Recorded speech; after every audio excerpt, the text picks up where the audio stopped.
नमस्कार साथियों, स्वागत है आप सभी का गीतानंदन एकेडमी में। अनुराग मिश्रा नाम है हमारा। भारत और यूनाइटेड किंगडम के बीच एक बड़ा ऐतिहासिक समझौता हुआ है, फ्री ट्रेड एग्रीमेंट। इस पर सालों से बातचीत चल रही थी, कई दौर के विचार विमर्श हुए और अब जाकर 2025 में इसे अंतिम रूप मिल गया है।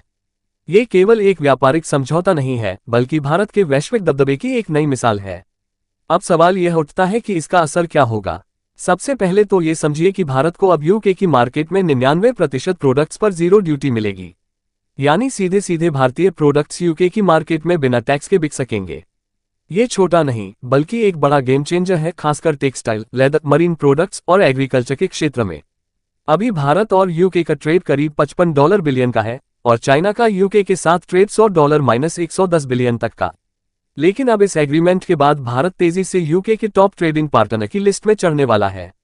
सिर्फ 5 साल बाद 2030 तक भारत और यूके का ट्रेड $120 बिलियन से ऊपर जा सकता है।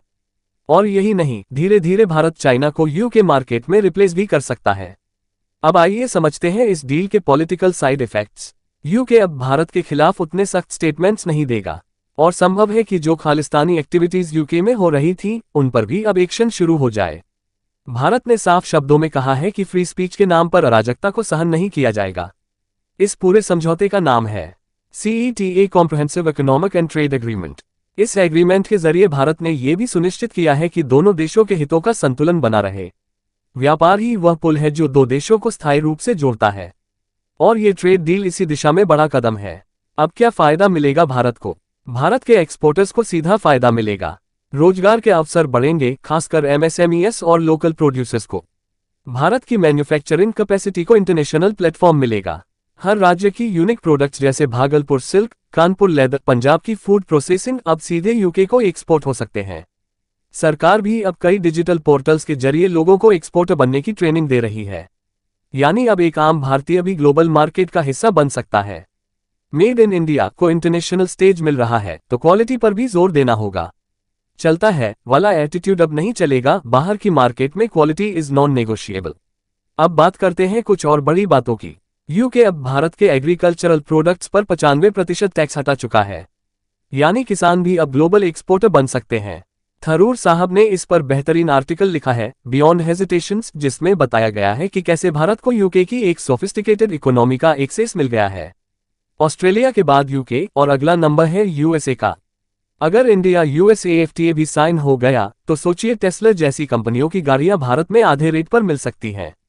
कनाडा के साथ भी बातचीत हो रही थी, पर ट्रूडो साहब के रवैये से मामला अटक गया। पर यह स्थायी नहीं है। अब आते हैं विजन 2035 पर। यूके और इंडिया ने एक साझा डॉक्यूमेंट तैयार किया है जिसका नाम है यूके इंडिया विजन 2035। इसमें defence, climate change, technology, energy, education, हर क्षेत्र में कोलैबोरेशन को प्रायोरिटी दी गई है। जियोपॉलिटिकली देखें तो ये गोल्डन फेज है इंडिया यूके रिलेशंस का। तो आखिर में एक सवाल आप सबके लिए। हाल ही में जारी हेनली पासपोर्ट इंडेक्स के मुताबिक भारत का पासपोर्ट किस रैंक पर पहुंच चुका है? आपके ऑप्शंस हैं A 85th, B 77th, C 100th, D 150th। Comment section में जवाब जरूर दें। सही उत्तर वालों को मिलेगा हमारा हार्ट, ताकि बाकियों को भी पता चले सही जवाब क्या है। गीतानंदन एकेडमी में इसी तरह के वीडियो मिलते रहेंगे जो भारत के वैश्विक रोल को नई नज़र से दिखाते हैं। वीडियो अच्छा लगा हो तो शेयर जरूर करें। जय हिंद।